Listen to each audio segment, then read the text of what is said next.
invasion of Ukraine, it started to mean so much more. So what I would like to do today is invite my panelists to the stage, and we'll discuss everything about resilience. So panelists, would you like to come and join me?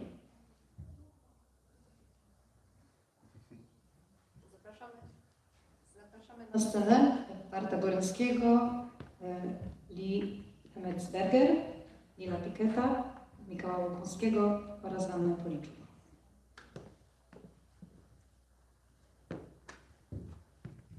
Thank you very much. As you might have just heard, one of our panelists today, Leah Hemetsberger, will be unavailable. She has been struck down with COVID-19. But in the spirit of resilience, we're going to carry on without her, because that is what resilience is all about. It's about carrying on in the face of adversity. And while I don't want to make a trivial matter of someone being ill, this is a fantastic example of what resilience can be. So, without further ado, I'd like to start my first question to my colleague Bart. Bart, what does resilience mean to you? Thanks, Joe. Resilience for me is the awareness that there are risks, so the known risks and of course the known unknown risks. So, and due to that, the implementation and the measurement of people-oriented and climate-neutral and focused smart city solutions, so a technical view, initiatives, so more a non-technical view, and of course processes, so digital processes and analog processes. So risk can, we all know that risk can't be eliminated. So it is about mitigate the risk and increase the ability and the speed to absorb, recover from future stresses and shocks. Yeah, fantastic. Now, Bart is very much of the consultancy side of things with smart city development. I would like to have the same question to Michał from the other side of the table. So from a smart city leader perspective, what does urban resilience mean to you? Well, since this debate is in English, I have to say that from the very beginning that the resilience is, first of all, the difficulty for me to pronounce it. There were different ways to pronounce it. It has re and silence inside, and I was always confused. But then finally I read that you should compare it to Brazilian, so Brazilian resilient. Now I know how to say, so I started to realize what does it mean. And from a city representative perspective, for me, it was, I knew that I have to use it, that we are talking about the resilient cities, and the resiliency is important, and the smart city covers also resiliency in the same way it covers eco-city and inclusive city and other new trends regarding the intelligent cities. But I really started to understand it, not even during the first crisis, which was the COVID one, but during the second, when I noticed that what we've learned during the first one, it gave us advantage with dealing with the second one. I've noticed how fast we can react and how easy it's to organize ourselves. The Mayor Wiśniewski was talking about it in the first debate, that we have good connections and our structures are ready for it. And just to give you also my perspective for this resiliency, when I look back in my history of working in the City Hall, I can compare our effectiveness of working to our preparation for Euro 2012. And this Euro 2012, today, in the face of war in Ukraine, it's like, now it's like a bad dream of those previous times, that with the same country we are dealing with similar problems, but now they are terrifying. But we still can gain from the experience that we managed to receive at that time in 2012. I see. So with that in mind, and it's not the elephant in the room, but the Russian invasion of Ukraine is very present right now, and according to the latest United Nations figures, up to 100 million people have been displaced by the situation. So what I would like to know is, Poland, for example, has admirably stepped up to take on refugees and new citizens, but would you say that the population movement for example, is a new definition of what urban resilience can mean?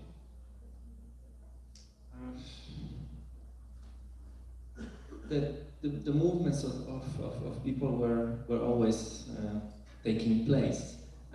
Actually, we as a country, we didn't accept for receiving refugees with this wave coming from the Middle East a few years ago. However, in Europe was more experienced with it.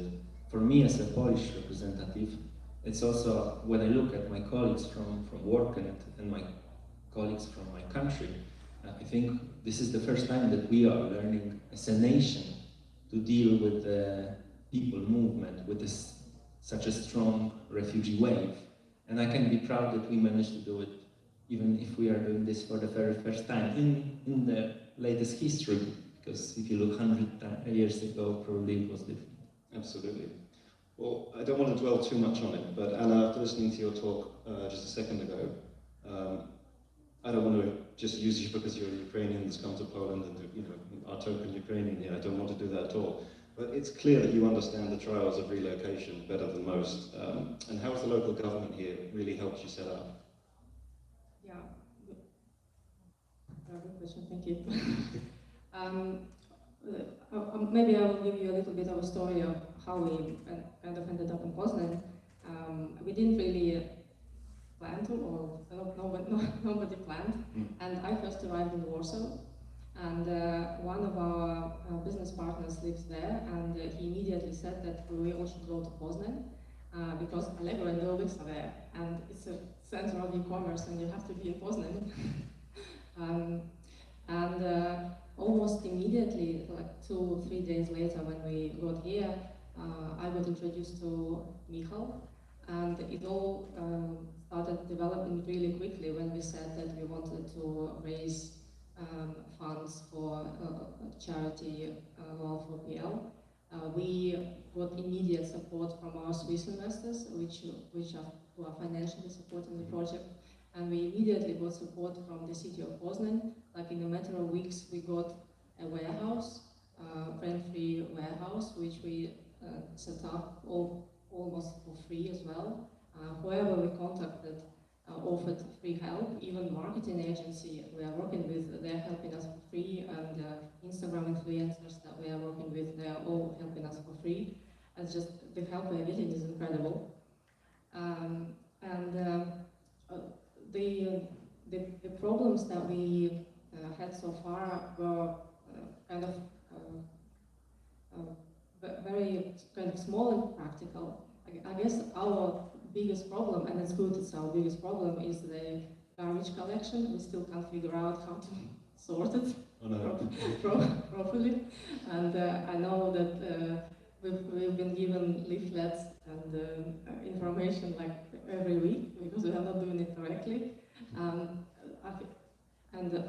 It's kind of funny because we didn't really have any other big problems, and everything went really smoothly and very, we didn't really think of we didn't really have to think. Everyone was babysitting us basically. Even Michal's colleague took us to fill out waste declaration with the interpreter. I guess, and the second problem we have is the language. I was under illusion that I would be able to understand Polish, no problem. But yeah, it is a problem. But everybody speaks, well, most people speak English, and you can get by using English, which is really encouraging, considering that Poznan is not a capital. I would say, like in Kiev, I would say people speak English worse than in Poznan. Fantastic. So, just quickly, you've spoken about your company, and it's doing very well. Is that an isolated case, though, or have you heard of other Ukrainian companies that have successfully managed to relocate? I haven't heard of Ukrainian companies who managed to successfully relocate. Software developers do relocate, who can, obviously men cannot. But I haven't heard of any physical, a company which has physical operations like us, relocating to Poland, I guess. Yeah. Okay. Well, thank you very much. Michal, what's been done from the government's perspective when it comes to private citizens and how to get them set up as being able to enter the Polish system. I've heard about PESEL numbers being distributed. How is that happening? Yeah, well, it was very effective in Poznan actually. However, like we're not dreaming about this kind of task to have on our back, but when we have them, we're trying to deal with them as good as possible. So we as a city hall organized in such a way that there were two teams working, one from morning to the afternoon and another from afternoon to the evening, in order to deal with a growing number of people who were supposed to receive the PESEL number. We managed within 5 weeks to reload the queues. So after 5 weeks, on a daily basis, everybody who was asking for a PESEL number can receive it right away. Well, thanks to my colleagues who decided to relocate for a while to another department to support in this situation. We managed to prepare or deliver 28,000 PESEL numbers within this time. So it's quite a lot comparing to the cities our size. We did it faster. However, again, it's not a competition, and we're not doing this for the price, just for the comfort of the people who are in a very difficult situation. And this is one thing. The second thing is the accommodation. Well, actually, the mayor was talking about the whole, it's like a line of activities that has to be done for the people that are coming, which is to take them from the train station, then register, then give something for eat, then give the first shelter for the first night, and then what their next needs, where they can spend some more time to be comfortable and convenient, that it's gonna be for weeks and not for just hours, so they can feel a little bit more comfortable. And it's also experience from my colleagues working closely with refugees, that this is after when they pass the first gate, when they can sit on the bed, and then they realize the situation, and then the psychological support is needed. So there's a whole bunch of different actions that the city was trying to support. From the administrative perspective, there's also this support from people who are giving a shelter, which is 40 zloty per day per shelter and food, and this has to be received through the system. At the beginning there was no governmental system, now the government implemented system, so once we've been prepared for doing this in our way, then now we have to change ourselves to make it in to use the government system for it. Well, it's a very drastically changing situation from day to day, but we are resilient. You certainly are. Similarly, Neil, your experience is mainly from Warsaw based, but with regard to private enterprise in the United States, what are your experiences of the situation, and how have US companies and concerns risen to the challenges to provide support? So that's a really good question. First of all, I work in the U.S. Embassy in Warsaw, and I'm in the commercial section. And normally our role is to assist U.S. companies find their footing in foreign markets, including Poland. What we had, of course, Russia attacked Ukraine on the 24th of February. But what we had on the 25th of February was a series of phone calls from U.S. companies, or phone calls or emails from U.S. companies looking for ways to support the Ukraine war in any way they could.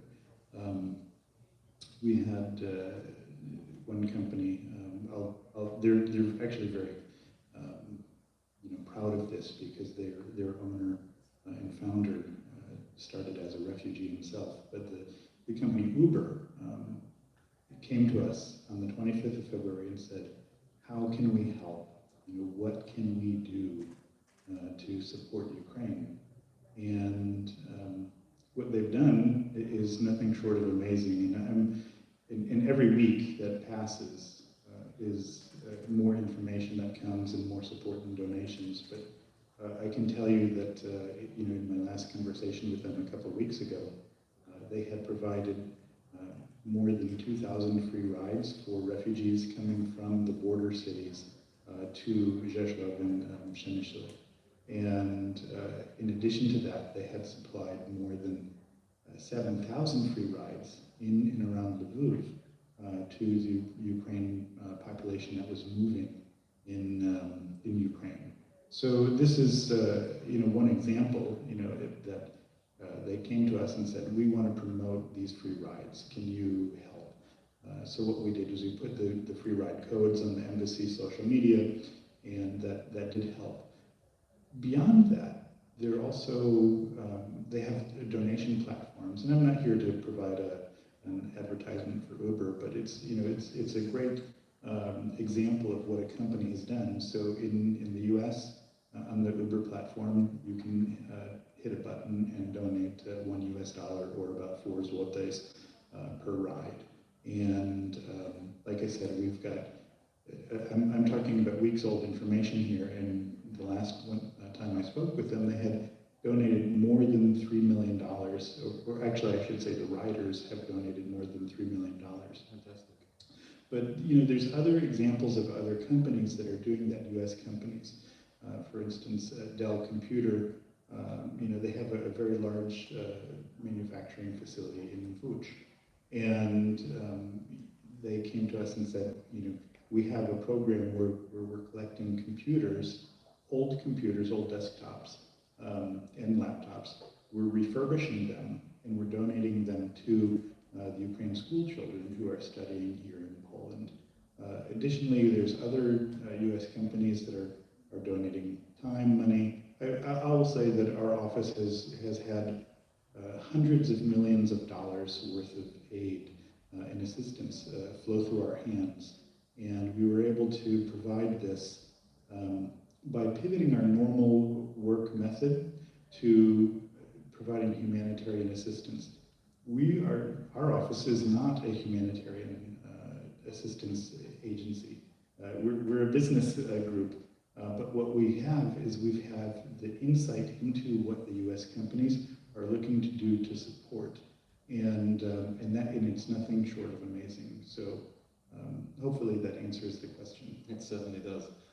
Sticking with the US theme at the moment, we discussed earlier, you and I talked about cybersecurity concerns, and as we just mentioned, how the government here has worked very hard to give personal numbers and handle personal data of people very quickly. How would you rate the importance of cybersecurity and data integrity right now for the future of resilient cities? I think it's more important now than ever. We have, again, we work very closely with the U.S. companies in the market, and since the 24th of February, we've met with several U.S. companies, technology companies, financial institutions, and so forth, and they've provided a little insight into what they experienced. And we know that the original attack, or the attack with bullets and missiles, happened on February 24th. But what most people don't know is that there have been attacks leading up to that, and those attacks were cyber attacks. On February 21st, there was a significant uptick in the number of cyber attacks that these companies experienced. And some of them were data breaches, some of them were trying to take their websites down, and so forth. And so cybersecurity is a really big concern of any company, US companies, international companies. It doesn't make any difference. I had one US company tell us that they're fighting the war on the front lines, not with guns and bullets, but with technology. And so what we're seeing here is this war, the war in Ukraine, the Russian invasion of Ukraine, has created a different kind of war and a different platform for the companies that are in the IT space, in the technology space, because they see some of the, I'll say, murmurs before the actual attacks happen. Okay. I don't want to dwell too much on the war again, although I've brought us straight back to it, and I do apologise to everyone. But I'd like to go back to resilience in a more traditional sense, in the way that I first knew about it when I came into the smart city industry. Climate change, it's very much a clear and present danger and something we can't ignore. So with regard to climate, COP26 and the UN sustainability goals, what can cities do with their data to help mitigate climate change? Good question. I can give you, I can talk about a case study what you don't have to do with data and what you have to do with data. For the same example, we once analyzed a city which the mayor saw this trendy topic of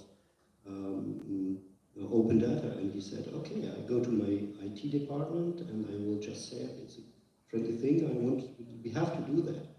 So the IT department started to collect or to put online the data like the names of the born kids, streets, the name of the streets, geographical data, and they put it under the Creative Commons license and just made one press release, and they hope that they will be used, but they measured it after that, and there were maybe 10 visits on the website, and I guess that 8 were internal. The problem was that, now I will describe the same project in another place in the world. It was Washington. Washington DC decided to do the same. It calls Apps for Democracy. It was back in the time where President Obama wasn't president, so a long time ago, and if the city I mentioned before would have the information and adapt the idea of what was it and did, they would make a good job, but they didn't. So Washington DC and Apps for Democracy, they started not just to collect data, they talked to one young company which is and was very good in structural data for usage. Furthermore, they not just put the data online, they started an innovation process and awarded the process. So they said the first ideas will get money for that. And of course, it's Washington DC, this city with big connections. So they started to talk to the universities, to startups, made a lot of press releases and create a lot of attention to this innovation contest. And what's happened is that 46 projects come out of this data, and Washington DC implemented 6, and I do not remember the company which measured it 2 years after that, but they generate a revenue or cost efficiency, or reduce costs in the amount of 2 million for the city. So that was amazing. It was the same process, the same idea, but with a different purpose. So it's very important how you implement the smart city solutions and how you have to act with data. You can act smart or not smart, and there are 2 good examples to see what is possible. It's the same thing. Perfect, thank you. Well, we just covered data. I'd like to switch gears and talk about technology for a second. So, Michał, technology is one of the main foundations of smart city development. But how useful is the application of technology when battling against climate change, overpopulation, and other urban challenges? Well, I would say that the climate challenge is a technology challenge in general, because why is it possible that we can switch from the fossil fuels and receive energy in a different way than we used to for so many years? It's because we have the technology which is available at the moment. The problem with this technology is whether is it accessible and affordable for the cities, for the governments. And I think what we can do as the representatives is to push the demand. So if the demand is stronger, it means that the price will go down. So this is how the market works. But what we cannot forget about is that Europe is one thing, but it's just it's just a little part of Asia in general. So even if we will be, if we will manage to gain the technology in our cities, even in the whole European Union, it doesn't cover the problem. The problem will be solved when the technology is available for the whole world, because the climate crisis is a world problem. In the city of Poznan, do you have any particular technologies right now which you would say are helping to fight climate change? We did some projects. I think since we are in Poznan, the economical issue is important. So first project that we were doing was to measure how much energy are we ordering from the supplier, and we reduced the amount that was ordered, because when we measure it showed up that we don't use as much as it was said. So it gave us the economical impact. The second pilot project was for one kindergarten, when we were checking different sources of energy, including solar power, changing the heating of the building in general, checking the electricity consumptions, and so on and so forth, measuring whether it's a day and night, whether it's cold outside and hot outside.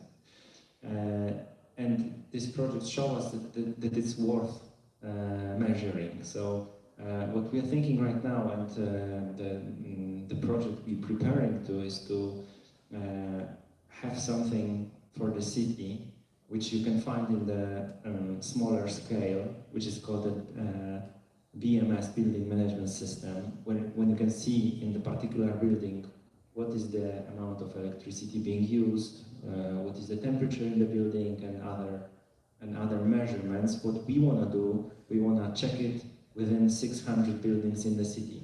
And this, when it's successful, it will bring us two effects. First is this economical, which is even more important than when we started this project, preparing this project, because the prices went up a lot. And the second is that we won't waste the energy, and I think it's even more important goal. Absolutely. And is this something that will only be affecting public buildings, or is it something you'd like to inspire private buildings to do as well? Well, it's always the city hall that is giving the example, and if it's a good example, it's even better.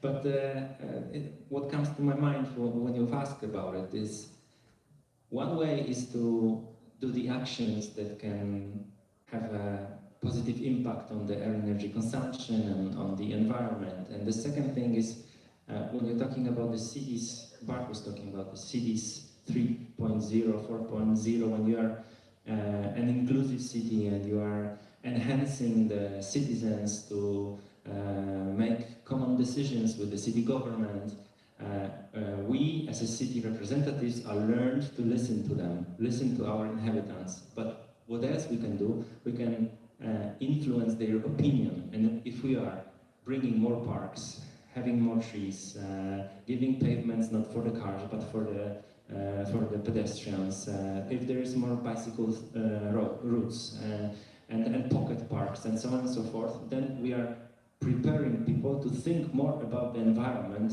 and to behave in a more responsible way.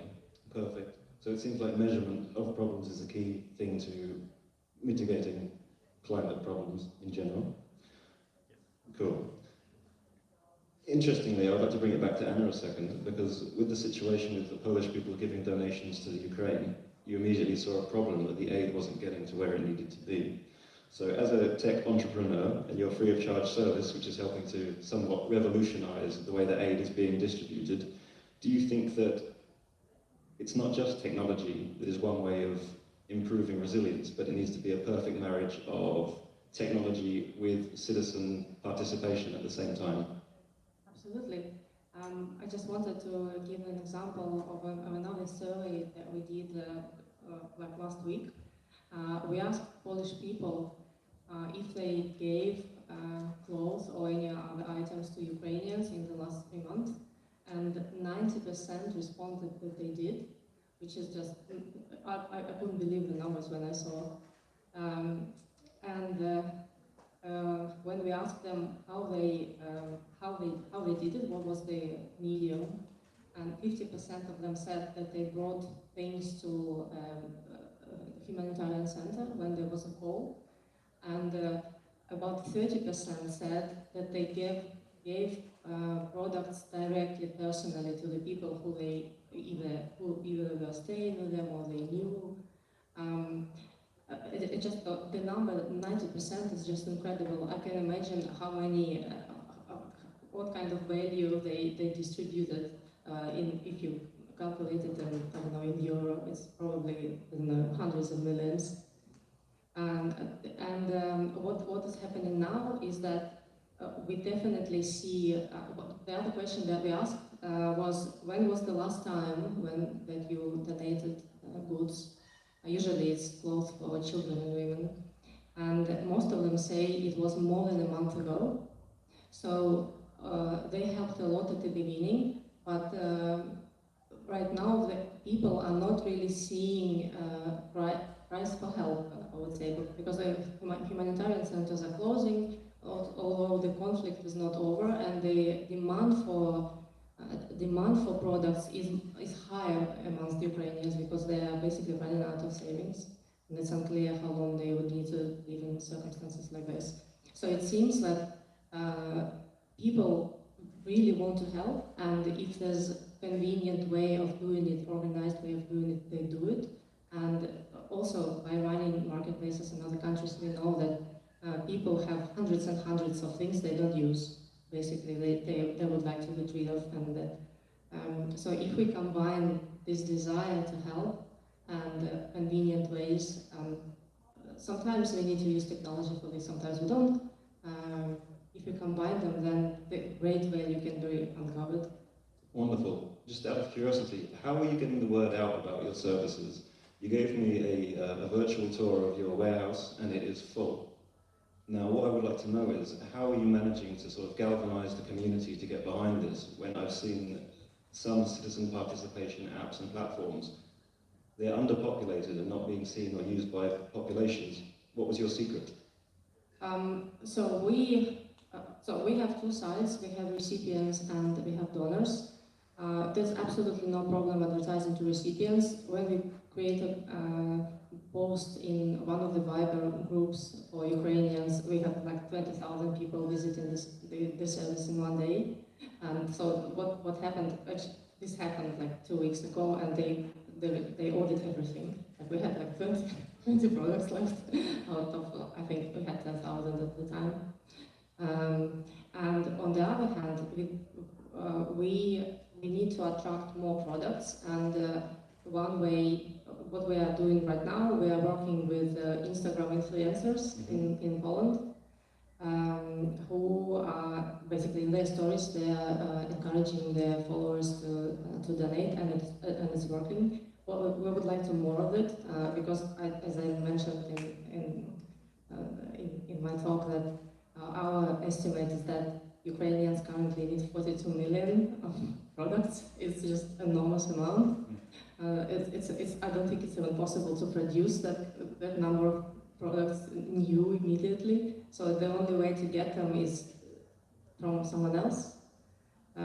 So we do, if you have any ideas how we can spread the world and get 42 million products, we will raise the money to distribute it. Wonderful. Do you think social media is something that local governments should be getting more involved in to spread messages about different concerns? That would definitely help. The feedback we are getting from Polish in the survey that we did is that they usually donate to organizations they trust. So like church, for example, it comes up all the time. The problem with church is that they are not, they don't constantly collect things. So there may be a call like, bring things next Sunday or something like this, like once a month. But this is not how it works in people's minds. So if you are doing tidying up in your flat or you're moving, so there's a certain need to do it now, not to wait till a month ago or something. So if it would definitely help us raise kind of more more products if we would get more support from local governments. Wonderful. Neil, back to you, I'm afraid. So this discussion has mainly been viewed through a European lens. I would like to have an outsider's perspective. So as an American, but with experience working all over the world, what would you say is the greatest threat to cities in the near future?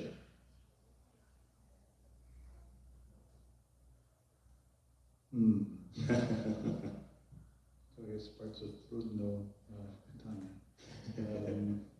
You know, I think isolation is a great threat, but if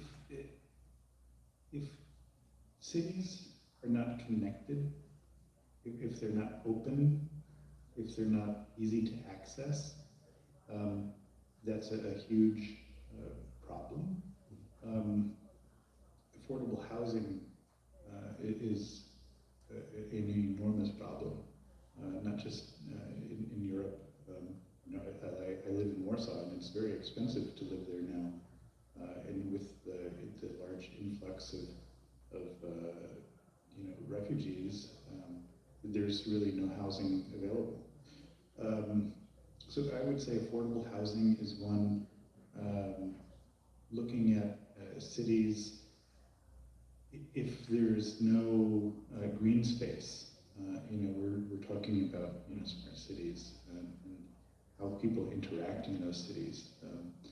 There needs to be a space for them to rest, and without that, you know, if people are constantly on the go and they don't have any chance to decompress, then they're going to become agitated, and an agitated population is not a good population.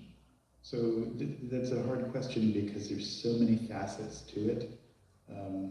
We can go in any direction. You've done a great job already. Similarly, Bart, as a consultant working with many leading European smart cities, what are the most important steps that can be done to help boost resilience? Good question.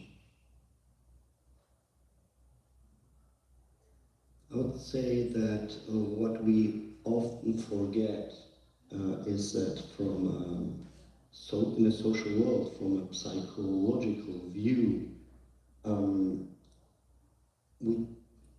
resilience is not just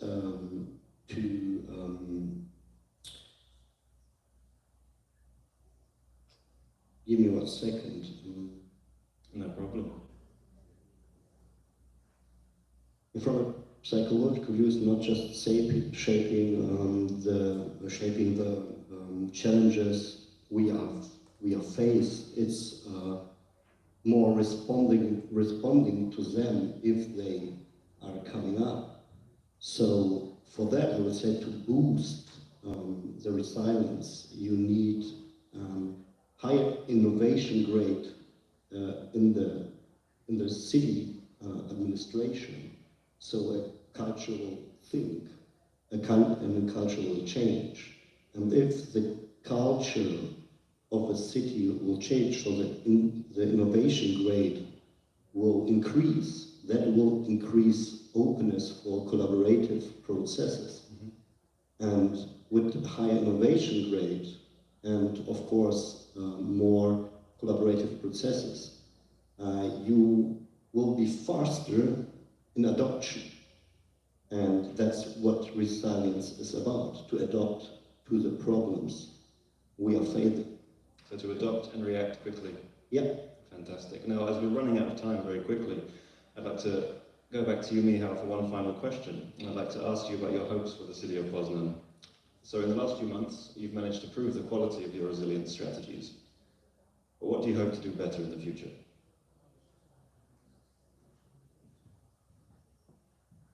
Everything. We're trying to be better on every field of our activities. But according to what Bart was just saying, and I think it's an important issue that if you're talking about the resilience and about how to be more resilient, it comes to my mind my classes from the management when I was learning that the structure of the organizations follows the strategy. And then when I was graduating, the concept has changed, and the professor started saying that the structure follows culture. So the culture is the key. And I think that if we put the resiliency into our DNA, which is into our culture pretty much, then this is the way that we should do it. So taking care about the best culture of the organization is the goal. Thank you very much, Michał. Well, that is the end of our panel discussion. Thank you very much. That is the end of our panel discussion. I'd like to thank my panelists, and I'd like to thank the audience, and I hope you've learned something. Thank you.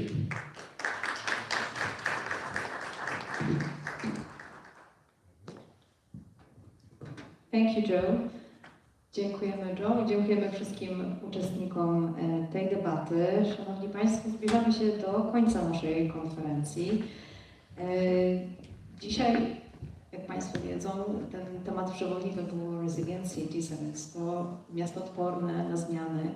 Mówiliśmy o tym, w jaki sposób miasta reagują na zmiany, przystosowują się do nich, szczególnie teraz w kontekście doświadczeń 2 lat pandemii COVID-19 i już 3 miesięcy wojny na Ukrainie i doświadczeń z przyjęciem 2,5 miliona uchodźców z Ukrainy w naszym kraju. Za nami wiele bardzo ciekawych wykładów. Słuchaliśmy o tym, jak sztuczna inteligencja może wspierać miasta w przewidywaniu kryzysów. Poznaliśmy doświadczenia samorządów, nie tylko Poznania, ale też Piły, Chodzieży, Ostrowa Wielkopolskiego, ich doświadczenia związane z pandemią, ale też właśnie teraz z organizowaniem pomocy dla osób przybywających z Ukrainy. Mówiliśmy o zabezpieczaniu danych i systemów IT, o obronie przed fake newsami, o dostępności urzędów dla osób niesłyszących. Było o planach realizowanych pomimo tych trudnych czasów, o zarówno planach na zielone osiedle w Pile, jak i o wielkich planach związanych z nową siedzibą Teatru Muzycznego w Poznaniu. Poznaliśmy bliżej startup lalafo.pl. Myślę, że każdy z nas wyniesie coś z dzisiejszej konferencji. Bardzo mocno w to wierzę. Chciałabym w tym miejscu rozpocząć już podziękowania i szczególnie podziękować marszałkowi województwa wielkopolskiego Markowi Woźniakowi za patronat honorowy nad naszą dzisiejszą konferencją. Chciałabym także podziękować partnerom i wystawcom naszej dzisiejszej konferencji. Chodzi o Smart Space, która się tutaj odbyła przed naszą salą konferencyjną. Część wystawców tutaj zaprezentowała swoje filmy, które Państwo mogli oglądać pomiędzy wystąpieniami naszych prelegentów. No właśnie, prelegentom również serdecznie dziękujemy, wszystkim uczestnikom debat. Już za chwilę o godzinie 17 planowane są warsztaty z zespołem Huge Think, które będą prowadzone w sali B. Poprowadzą je Monika Synoracka, Adam Rozumkowski i Magdalena Stachowiak. Podczas tych warsztatów będą Państwo pracować nad przyszłością City Lab. Chodzi o to, by poznać najpilniejsze i najważniejsze potrzeby społeczności miejskiej oraz wyzwania, które przed nami stoją, a rezultaty tychże warsztatów będą stanowiły bazę do dalszej pracy nad zaprojektowaniem City Lab w Poznaniu. Ja chciałabym szczególnie podziękować tłumaczkom języka migowego, pani doktor Eunice Lechta, brawa, i Joannie Miszkę-Mazur, które dzisiaj dzielnie tłumaczyły przez te wszystkie godziny dla Państwa naszą konferencję. No i chciałabym także podziękować wszystkim uczestnikom, a także organizatorom. Zapraszam na scenę Wielkopolskie Centrum Wspierania Inwestycji Smart City Poznań oraz Grupa Międzynarodowych Targów Poznańskich.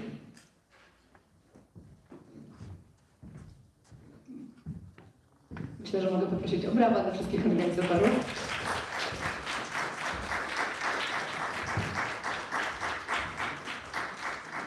I chcielibyśmy już w tym miejscu serdecznie zaprosić na kolejną edycję Smart City Wielkopolska w 2023 roku. Stopujemy.